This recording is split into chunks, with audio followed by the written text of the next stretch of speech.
Mark, I was talking to somebody recently about image editing, Oh, yeah.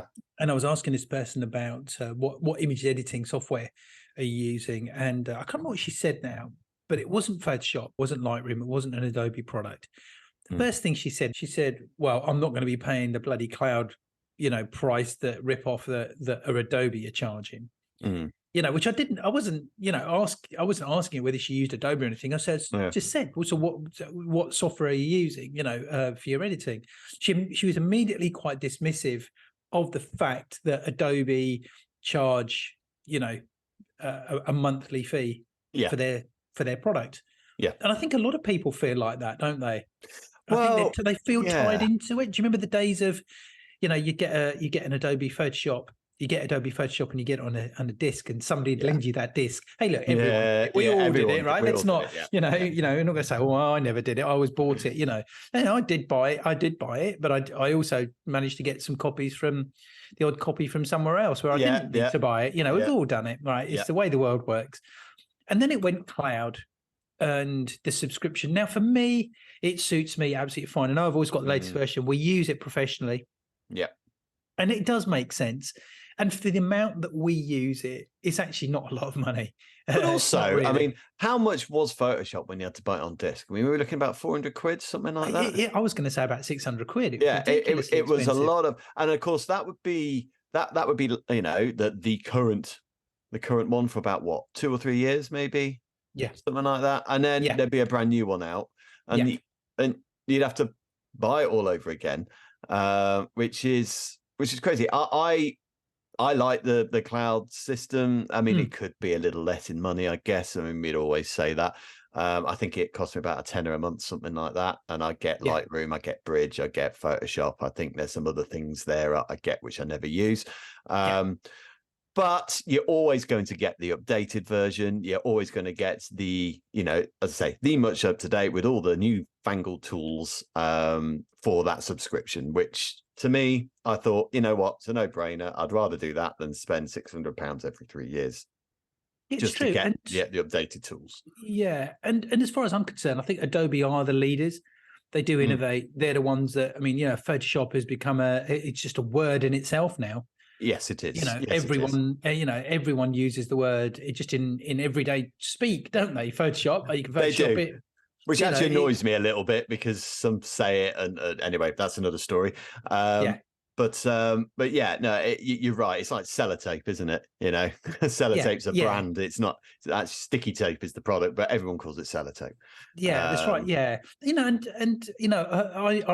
I've read loads of stuff online about Adobe and the cloud system, and a lot of people think that.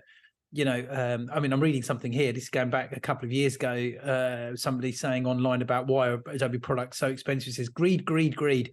Creative artists make very little, and they need to make as much money off as they can. This is why I'm switching to. I won't mention the name. An alternative to replace Illustrator. Mention it. Because we're talking about Adobe, aren't we? I mean, this is 2 years old. It says this is why I'm switching to Affinity to replace Illustrator and Photoshop, DaVinci and Final Cut Pro for video, and Logic Pro for recording audio. This goes back. I have the CS6 Adobe Suite, but I'm upgrading to a new iMac and won't be able to use them on it. So time to learn new things. It says Adobe is a very large company. At the beginning, Adobe was relying on the actual users as professionals for their products, and had to, it's basically saying that a lot of people are saying that it's just ripping people off, which I totally disagree with. But here's an interesting one though, and I do agree with this. It says it's very expensive. It's just because it is one of the most pirated programs in the world. Well, in order for them to offset their losses from piracy, they have to charge those people who have the means to pay a fortune. So it's actually a win-win situation for them. One, they don't lose profit. Two, they can make the world dependent on their software. But also, I don't know how easy it is to pirate these days. I mean, you can't pirate the cloud system, I'm guessing. No, I mean, this is a couple of years old, this article that I was reading. Yeah. So I'm guessing, as many people have done, loads of people pirated Photoshop back in the day. We can't do it anymore, and so now we've got to pay for it. And I guess there's a bit of that. I think and as professionals, we have to be using the Creative Cloud system. It is the way to go. That's where the new stuff comes out. We're going to be sort of talking about that in a minute. But I agree, it's expensive if you don't use it professionally. If you're not earning any actual money from it, it's not it's not one of your working tools. Like a you know, a painter's got all his brushes and things. Yeah, you know. Yeah, I mean, you've got to buy new paint after a while, and that was always at a premium. So exactly, you know. right. So you know, we need it as and when you look at it like that, I don't actually think it's expensive. You know, we use it. We use it every day. We're using Premiere, we're using Lightroom. And don't forget, of course, I think with my tenner a month is 2 licenses as well. So it's over 2 computers. So it's not right. And you get all those programs for both computers. So I think it's an okay charge. I think I'm going to say tenner. I think it's like £9 or something like that. But having said all of that, I'm not sure if you're aware. Obviously, AI is a big thing.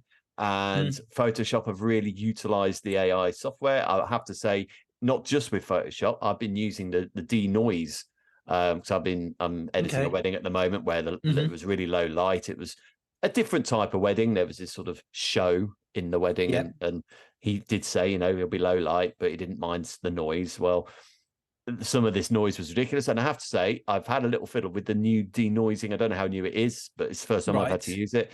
The AI denoise on Lightroom is phenomenal. Yeah. Really, really good. I mean, I used to hate the denoising slider that used to be on it. I didn't think it was that good, but this is something else. It's really, really good. Okay. But also, I think what's really been hitting the headlines when it comes to the Photoshop's AI systems at the moment is been the generative fill tool on Photoshop. Right. So one of my favorite tools I was always using for things would be the patch tool. And it's a bit like that, but it's just, you basically lasso something you don't want. Right. Or you want to add an area, and it will look at the whole picture and it will put in the right bits for that. So let's say you've taken a picture of a person. It was the only place you could put it, and there's a toilet sign in the back. Yeah, in the background, you just circle it with the lasso, press generative fill, and it will just do it all for you, and it'll get rid of it. And it does it well. I think that's the difference. Right. These things have been around before, but without the AI, and it does it well. And I think that's the big difference, really. I think that's my sort of concern is like when you're using AI. You know, how good. I mean, we know it's got the potential of being really good and doing some incredible things. Yeah. But what if it throws out something that looks really naff?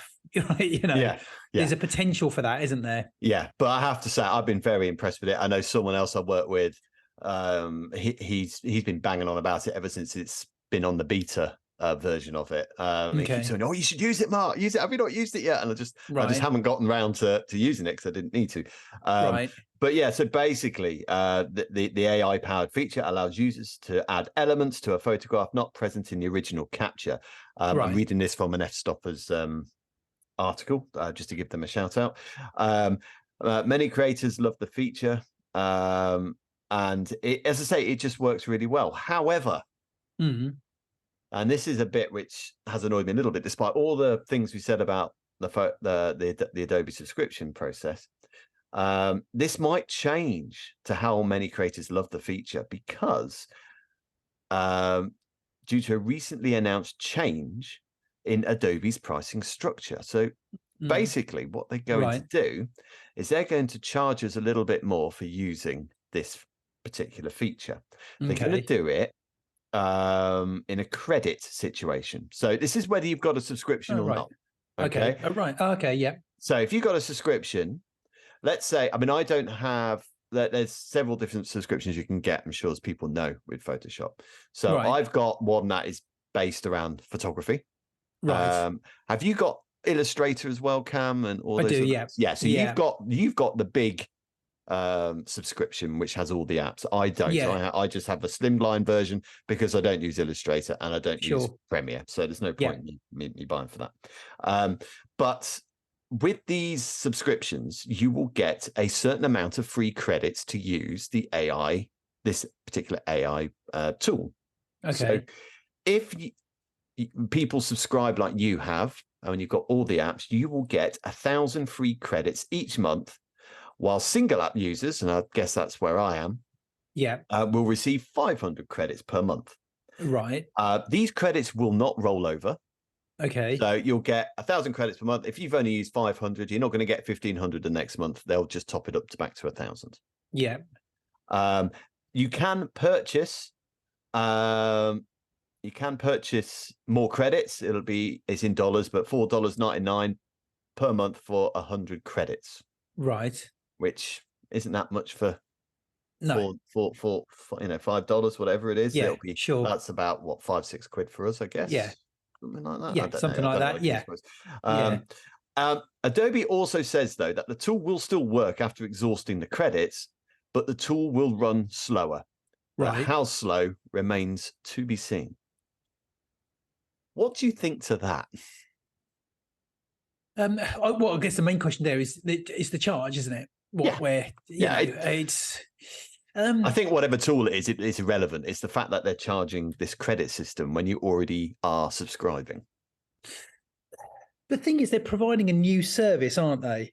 Yeah, but it's no different to any other new tool that's been introduced before. No, but I think this may be.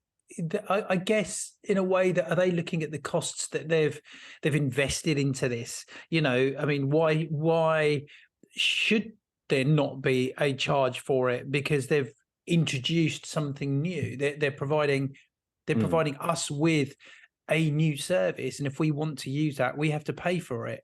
Which I don't have a problem with. It's not really a new service, though. It's just a tool within Photoshop. It's not like a whole new program. It is, but I think there's probably other costs. The costs probably involved for them to get to this point. Now, before anyone says, yeah, but do you know how big Adobe are and how much they generate through subscriptions every single year, around the world? And they're a business at the end of the day. So that's, but should they, is it fair that they should be charging for it? I think maybe it would be quite good if they did up a certain amount for free. Okay. As a light, thing that. Well, you do, to be fair. You're getting, so for example, I will get, so it's called credits. Of course you get your credits. So I'm getting the 500 credits, and you'd probably be getting 1,000. Yeah. So how long do those credits? I mean, obviously, how much you're actually going to use it. And if you have 500 for the 500 pictures, that needs this thing. The thing is it depends how much you're going to use it and what is the value of those credits. You might find 500 a month is like loads. It's ample. You might find you find you're never going to get through it. So no, I don't have a problem with it, Mark. I don't know. I kind of do a little bit. I mean, to be honest, I don't know. Maybe part of me would just rather they up my subscription by 50p or something like that. And then you might say, well, I don't need it. So why am I having to pay for it? Well, because you're paying for Photoshop, aren't you? Do you know what I mean? It's imagine, because you obviously change your car. You have a system where you pay monthly, don't you, Cam? I can't remember what the system is. Okay. So imagine, right, there's a new feature on a car, right? And you get you're on paying your monthly thing for your car. But let's say there's a new system on the stereo. Well, you can only do that new system 500 times before you start paying extra. And you think, well, hang on a minute, that should just be included in what I'm paying anyway, surely. I think, though, Mark, it's a sign of the times that we live in, because we're charged for everything. And it's like, I've noticed now hotels, and I'm talking hotels like Premier Inn and Travelodge. So you're not talking top end hotels here. They're now saying that you can check in early.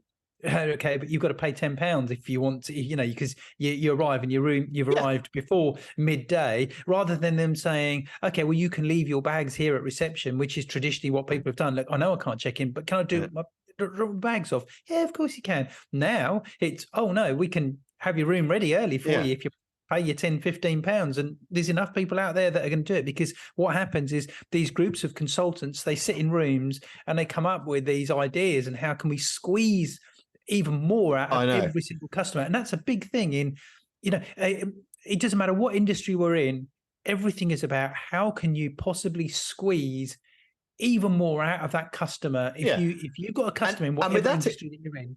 And in that example, I kind of understand it, because you're taking responsibility of someone's bags when maybe, you know, that's beyond the realm of what you paid for. I get that. But I tell you something that really does annoy me, and I am going to name and shame. This is Travelodge, right? Okay.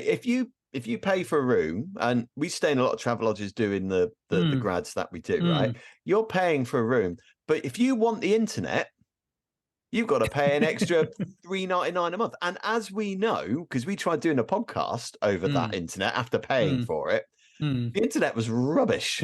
Yeah, it was. Yeah. Do it.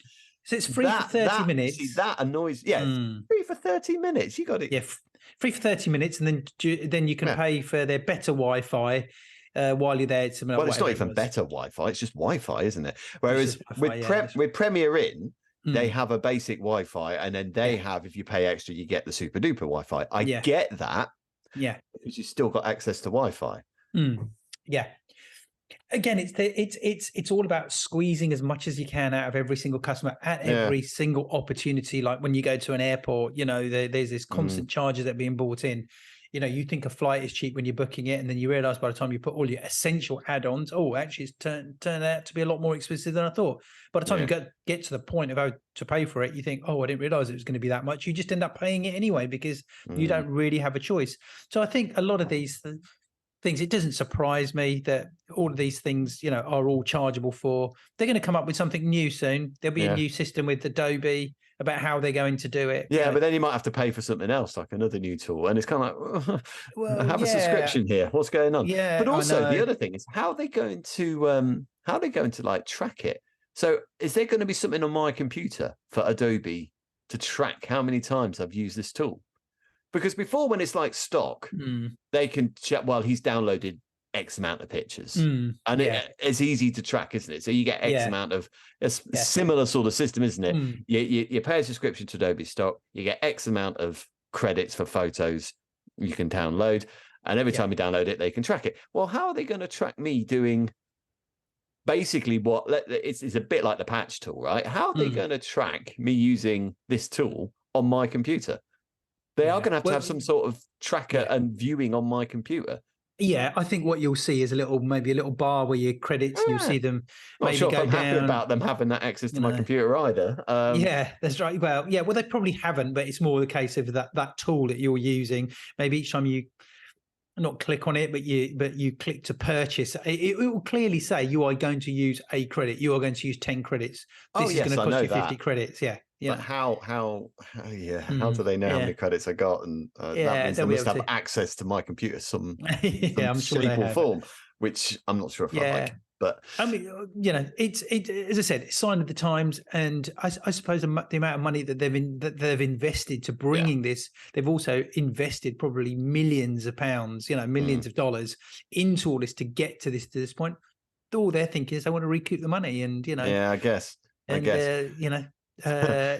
They got shareholders to, you know. There it is. The shareholders. I mean, my heart's not going to bleed for Adobe's money situation because they're raking it in. No, that's right. Yeah, but it's a really good tool, though. It is a really good tool, and I'm sure it is. And the thing is for all creatives out there, you know, for people to say, we're you know, Adobe shouldn't be charging anything or that much for it because, you know, we're creatives and we don't actually earn that much. Then that's just, you know, just makes no sense at all. So, and that's fair. And I guess as well, you know, in some respects, the way to negate paying for extra credits on this thing is obviously shooting camera, I guess. I mean, there is that element of it exactly, too. That's right. You see, that's the other thing. A lot of people are going to is this now going to be a case of people are going to say, well, I don't need to go out and shoot anything now because I can do it all through AI. The thing is, you should be paying for that. You should be if you know. And I get, the other thing as well, of course, is that your clients don't know. I had a wedding client who was, who would say things, it was a couple of years ago now, and I remember them saying it. I remember them saying, oh, yeah, but you can Photoshop that out, can't you? You know, you can blur that. I was like, yeah, I don't want to, though, because if I do that for every single picture, I'm just going to be spending all my time editing. I want to do it in camera. You know, that's right. Exactly. Spend all this time editing. So